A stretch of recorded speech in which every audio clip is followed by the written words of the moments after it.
It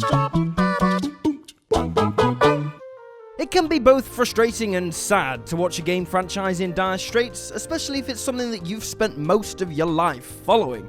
You contrast the unbelievable highs of yesteryear with the unfortunate reality that the series you love has started stinking to high heaven, drooling and gulping and pooping on the floor. It is seemingly weirdly easy for a franchise to become mired in mediocrity, with entries that do little to please longtime fans or series newcomers. The longer in the tooth a series gets, the harder it is to both grow the brand and satisfy a hardcore audience. It's a tricky balancing act that many franchises have not quite mastered. Sometimes, however, a developer will do more than just go back to their roots and instead will produce something remarkable. They'll find the heart of a beloved franchise and tap into it, healing the long-neglected wound and allowing it to flourish once more. The scars of yesterday begin to vanish, breathing new life into a series that once felt forever lost. I'm Will for WhatCulture, and here are 8 video game franchises that reclaimed their throne.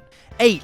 Final Fantasy XV recaptures the magic of JRPGs. In the time between Final Fantasy XV's announcement and release, Square had launched the divisive Final Fantasy XII and the 13 trilogy. Other companies had also jumped in to pick up the JRPG slack, with games like Ni no Kuni hoping to fill the void. In that sense, FF15 had a lot to live up to. But by dropping the players into the sprawling world of Final Fantasy XV, Square brought back the sense of wonder that JRPGs are so good at. You're able to get lost in this beautiful but dangerous world. The evolving plot mixed with political intrigue, with a tale about fate and lineage, all of it wrapped up in a fantastic presentation, with composer Yoko Shinomura providing her best work to date. And just like that, Final Fantasy is reborn. 7. Metroid Prime defines the first-person adventure game. These days, the Metroid franchise is in a rather perilous state. This is not dissimilar to where Metroid was back in 2002, as the last console release was 1994's Super Metroid. Not only that, but Metroid wasn't coming back as you expected it. This time it was to be a first-person shooter, developed by Texas-based developer Retro Studios. The real problem with Metroid was relevance. Super Metroid was considered one of the best, if not the best, games on the Super Nintendo, but after sitting out an entire console generation, Metroid was nearly a forgotten IP. Other games like Castlevania Symphony of the Night had picked up right where Metroid's legacy left off. So when Metroid Prime launched on the GameCube, there was some real concern about just what this game would end up becoming. Fans feared that it would turn Metroid into a mindless first-person shooter, foregoing the exploration and intelligent level design of previous titles. But this couldn't have been further from the truth. Metroid Prime codified the first-person adventure genre, featuring intricate and brilliant level design mixed with an easy-to-learn lock-on system. From its lived-in world all the way down to its spectacular presentation, Metroid Prime put the long-dormant franchise back on the top of its rightful throne. 6. Resident Evil 7 takes the series into first person. Capcom created an entirely new genre in 1996 with the original Resident Evil, searing the term survival horror into the minds of the entire industry. Then something happened, as the franchise began to hit a few bumps in the road. Resi 5 was considered mediocre at best, and 6 was considered a low point for the franchise. The fanbase was restless and wanted a change, which put Capcom in a very interesting position for the 7th installment. So they decided to hit a reset button of sorts, as Resi 7 abandoned the third-person perspective for a first-person view and featured a story that acted as a major shakeup.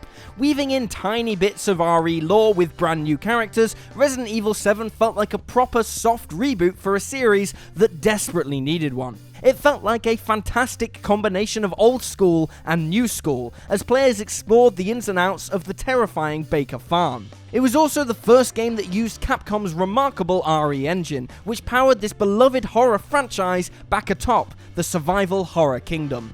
5. Doom slaughters the FPS competition. After dominating the 90s with its own mixture of controversy and innovation, id Software started off the new millennium in style with Doom 3 in 2004. Aside from being known as the game that made people spend mountains of cash to upgrade their PC, Doom 3 also marked a shift in style for the series. Doom 3 was a technical masterpiece, but the cost was that the series began to develop something of an identity crisis. Doom 4 would undergo numerous hurdles, becoming stuck in development hell for nearly 10 years. Thankfully, Doom would opt for a hard reboot, and in 2016, id Software released one of the greatest first-person shooters of all time. It was Doom's time to show the rest how it was done, featuring savage combat and brutal glory kills. It was fast and it was fearless, feeling like the original Doom games cranked up to 11. 4. Breath of the Wild reinvents Zelda for a new generation.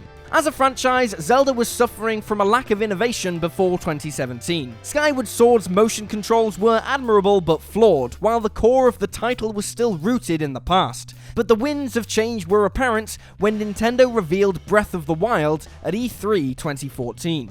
Borrowing elements from contemporaries like Dark Souls and The Elder Scrolls, Breath of the Wild tapped the heart of Zelda's core tenets of discovery.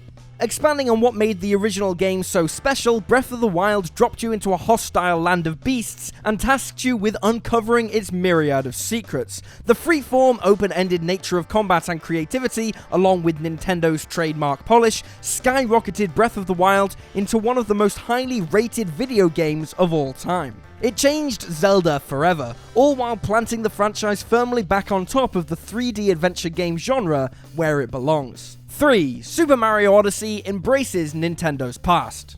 Between 2010 and 2017, after the release of New Super Mario Galaxy 2, Nintendo's long-running mascot appeared to have a bit of a problem. Both 3D World and New Super Mario Bros. U were popular among fans, but there was, admittedly, something missing. As successful as those games were, the lack of true 3D freedom was starting to become apparent. Like the fans, it appeared that Nintendo had grown bored with this approach. They wanted to remove the limitations on Mario and let him roam free. Which is exactly what they did, using the open-ended structure of Super Mario 64 and Sunshine to craft his newest adventure on the Nintendo Switch.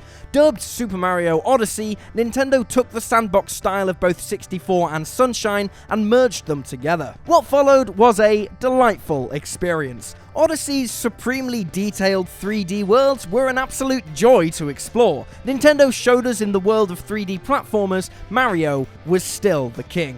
2. Devil May Cry 5 restores Dante and friends to glory. DMC, Devil May Cry, the Ninja Theory-developed reboot of Capcom's demon-slaying action franchise, was met with mixed reactions from the fanbase.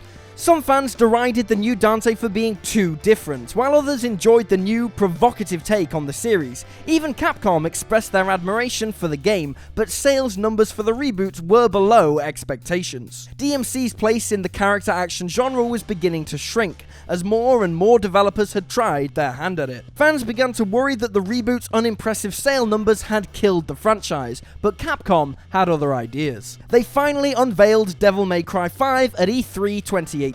While some fans lamented the loss of the reboot timeline, it was clear that DMC 5 was going to be something very special. It looked ridiculously slick, utilizing Capcom's powerful new RE engine to power Dante and Nero's new story. DMC 5 was met with universal critical acclaim, while also overtaking DMC's sales within weeks of launch and even snagged Best Action Game at the 2019 Game Awards. It was exactly what the franchise needed, a back-to-basics masterclass in the action genre. 1. God of War Reboot saves Kratos' soul.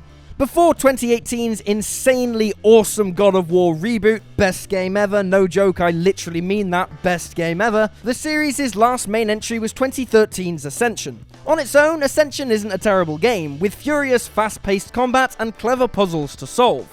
The real problem is that it is a painfully average game, one that didn't seek to alter the status quo in any way. As a result, God of War was still a series that had incredible combat, but a main character that was getting difficult to like. Kratos, much like the series itself, needed a change, and it needed it now. So, when Santa Monica decided to reboot God of War in 2018, the first order of business was exorcising the demons of the past. It had to do the impossible. It had to turn Kratos into a guy with some depths and some vulnerabilities. It had to make Kratos a father. Sure, Kratos was still the same at his core, but he felt much more grounded and realistic now than ever before. He had something to fight for other than revenge, and as a character, both he and his franchise were better off as a result. And there you have it, folks, 8 video game franchises that reclaimed their throne. Feel free to drop this video a like if you enjoyed it, and drop me a follow on Twitter at @uslydowlu. I'm Will for WhatCulture, thanks for hanging out, and I'll see you next time.